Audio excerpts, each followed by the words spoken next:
First story of the day, we got Donald goddamn Trump. This man is unhinged. He's gone AWOL. He's gone bonanza, and I'm losing my mind watching this stuff, man. I was gathering stories, seeing what I could do for y'all, trying to pick 5 of them, and I saw these first 2 stories, man. When putting them in one, dude, this is scary stuff, bro.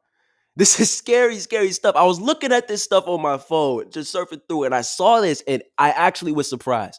Nothing Donald Trump does anymore really surprises me, but this actually surprised me.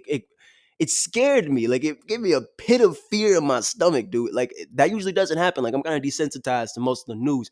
This blew my mind because it feels like we're running off of a cliff as a country, and no one's at the wheel. I don't even know what to say anymore, bro.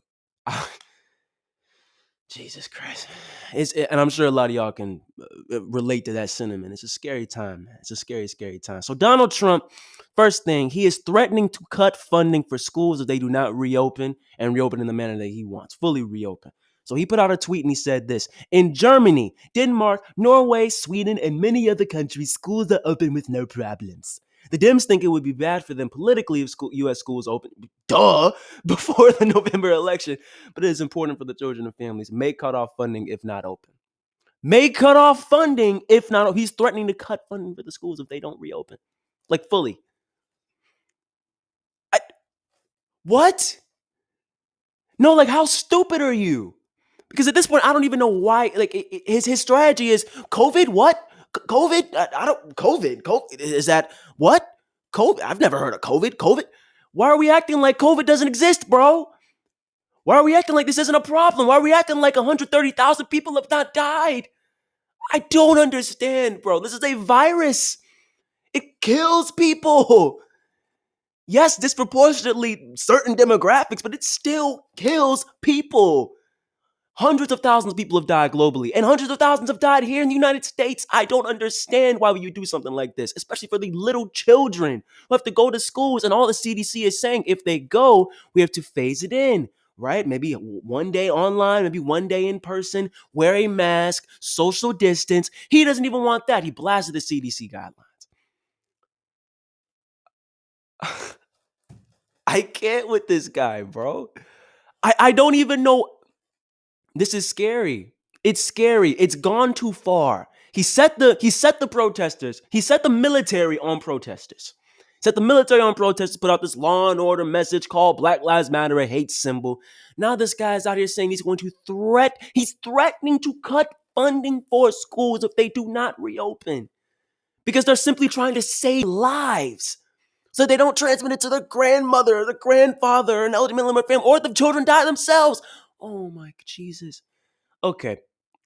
And this is in the midst of cases spiking across the country. Cases are spiking. Florida spiking, Texas spiking, California spiking, all across the South and the West spiking. This is in the midst of that while the rest of the developed world has this virus under control here in the United States. Here in the United States, in the richest country in the history of the world, we can't seem to figure it out. Health systems are being pushed to the brink. The already mafia middleman healthcare system that was disastrous and one of the worst in the developed world is being pushed to the brink. And by the way, in that tweet, when he said, oh, in Germany, Denmark, Norway, Sweden, they've opened no problem. You want to know why? They have Medicare for all. They have single-payer health care. They have universal health care. If they don't, they have a public option. They have something in place that isn't a mafia middleman healthcare system where we price gouge our people and make the 500,000 of them go bankrupt every single year because of medical bankruptcies. They don't have that in place. They have a functional, efficient healthcare system where people can go to the doctor if they need to, free at the point of service. That's why they can reopen. Plus, they're not run by a deranged madman who won't even admit that the virus is there. What is wrong with you? What is wrong with you, Donald Trump? Please tell me what is wrong. Oh my God, I can't. That's not even the worst part. Okay, I'm gonna put up the New York Times graphic just so I can just let that point ring. The fact that cases are spiking. Okay. But that's not even the worst part. Then he officially withdrew the United States from the WHO. When I saw this dude, it was like, wow, this is really happening. I didn't think he would actually go through with something like this. He's withdrawing us from the World Health Organization. Now, silver lining there, it won't go in effect until July 6th of next year.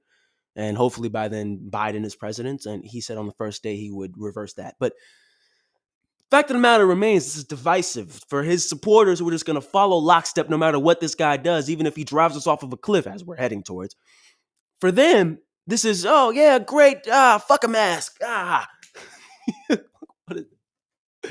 can't, bro.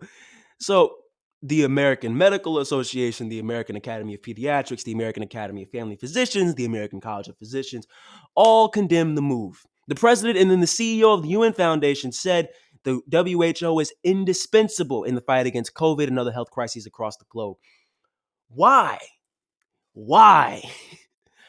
And at first, when my thought process when Trump was doing this type of stuff was, hey man, he's just trying to save money for the businesses. He's just trying to, he's the corporate guy. He's an establishment Republican up the ass of business. He's a corrupt asshole. He is the swamp. He campaigned on not being the swamp. Now he is the definition of the swamp. 80+% of the tax cuts he instated in his first year in office all went to the top 1%. This guy's a corrupt tool. Deregulation across the wazoo, cut the corporate tax rate. This guy is a tool, a corporate pawn. This is all for large corporations because he wants them to stay in business. That's why he's denying the COVID crisis. But at this point, studies show that giving people, actually handling the COVID crisis is key to the economic crisis. If you want businesses to stop hemorrhaging money, you have to handle the COVID crisis. You have to handle the workers. You have to take care of the people. You have to give payments, a UBI, nationalize the payroll, basic provisions that the rest of the developed world instated in Germany, in Finland, in Norway, in the UK, in Canada, across the globe. They handled this so much better economically and just in terms of the actual healthcare crisis. But here in the United States, if the strategy is, oh, we're gonna take care of business, I gotta take care of business. The laissez-faire economic free market system, we gotta take care of the businesses. This isn't even helping the economy, let alone the top 1%. But I will say, though, there's been a huge wealth transfer of wealth to the richest Americans. They made upwards of $500 billion over the course of the COVID crisis. So maybe it actually is working.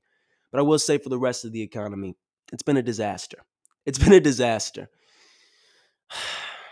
So if his strategy is to win, if his strategy is to actually improve the economy, if his strategy is to actually solve the crisis and stay in office and not become a political meme and disaster as you already are, this is the worst way of going about it. Withdrawing us from the WHO, threatening to cut funding to schools if they don't reopen. What is wrong with you? Not wearing a mask in public, putting out oh, you can drink bleach and you can take magic pills and it'll solve it. What the fuck is wrong with you, dude? This is a rant, bro. Because at this point I'm fed up. I'm scared, bro. Nothing. Usually, stuff does not scare me with the news, bro. I'm very politically informed. I'd make a point, even if I'm not doing the show on a regular basis, to at least stay informed. Watch the news. This stuff frightens me, dude. It scares the fuck out of me because we are driving off of a cliff. Dude, we're not even in the fall when they said a second wave has a very high likelihood of coming. We're not even there. The health system isn't ready. We're not at the adequate levels of testing, nowhere near. There's no national contact tracing. He's withdrawing us from the WHO and saying, schools, you better reopen. And I don't care if you wear a mask. This guy has to go, bro. He has to go. And if you can't see that at this point, I think you're just being blind and you're being a little child saying, nanny, boo, boo. I don't care what I see. You have got to vote for Joe Biden. I don't care how corrupt of an asshole he is. I don't care he's a rapist war criminal. He could at least handle basic governing.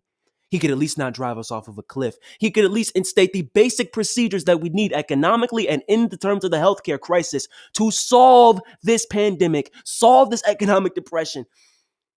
Joe Biden would not have mismanaged this crisis to the level that Donald Trump did. Plain and simple. And that right there is the difference between thousands of lives being lost, trillions of dollars being lost in the global economy, millions of jobs being lost, small businesses being lost. That right there is the difference.